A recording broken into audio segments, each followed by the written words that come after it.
Case WeWork e a recuperação judicial.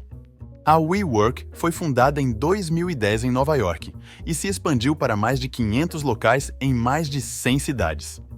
A empresa aluga espaços de escritório e cobra taxas de associação para os clientes, incluindo freelancers, startups e pequenas e grandes empresas. O modelo de negócio da WeWork é simples. A empresa assume contratos de locação de longo prazo em propriedades de primeira linha e os aluga por estação de trabalho. Esse modelo, em essência, torna a WeWork um intermediário ineficiente no setor imobiliário.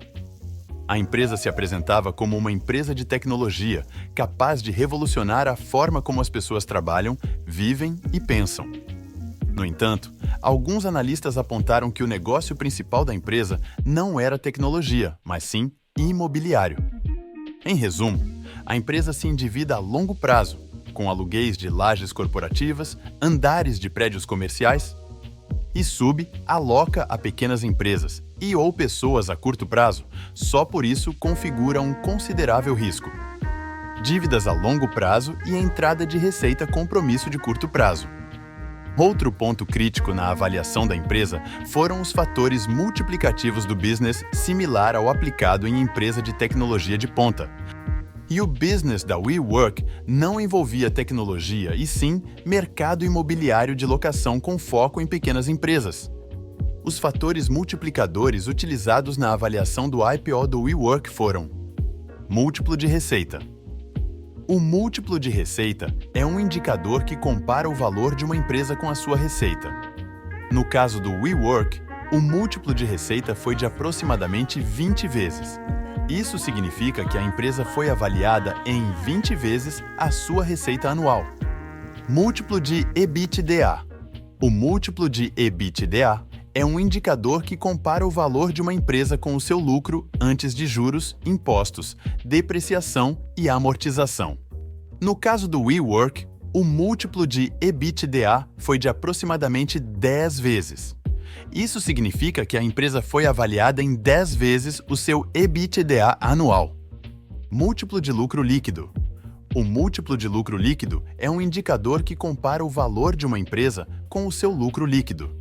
No caso do WeWork, o múltiplo de lucro líquido foi de aproximadamente 5 vezes. Isso significa que a empresa foi avaliada em 5 vezes o seu lucro líquido anual. Esses fatores multiplicadores foram utilizados para justificar uma avaliação de 47 bilhões de dólares para a WeWork. No entanto, o IPO foi cancelado após a divulgação de informações negativas sobre a empresa, que levantaram dúvidas sobre o seu potencial de crescimento e rentabilidade.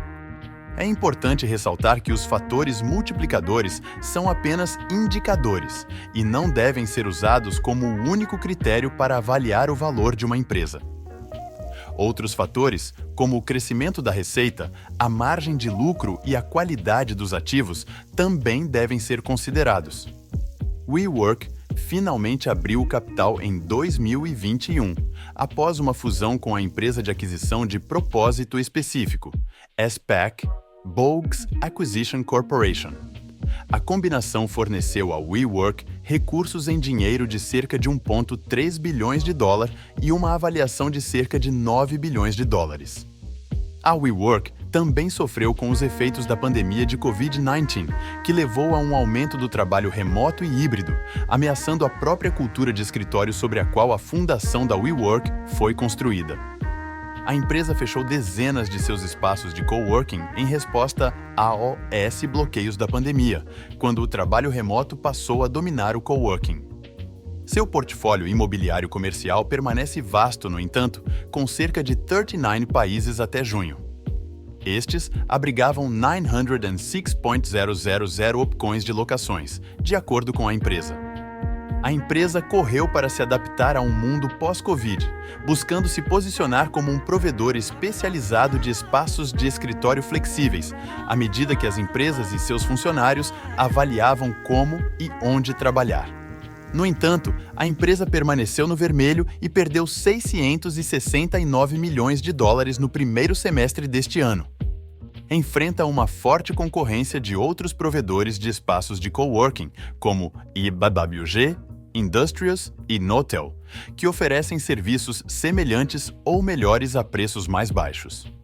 A empresa teve que pedir recuperação judicial, Chapter 11, em 2023, após acumular uma dívida de 2,9 bilhões de dólares e mais de 13 bilhões em contratos de locação de longo prazo. O negócio da WeWork é baseado em alugar espaços de escritório a longo prazo e sublocá-los a curto prazo, e tem muito risco. E o mundo é de quem investe. Deixe seu like, ajuda o canal, divulgue esse conteúdo para outras pessoas.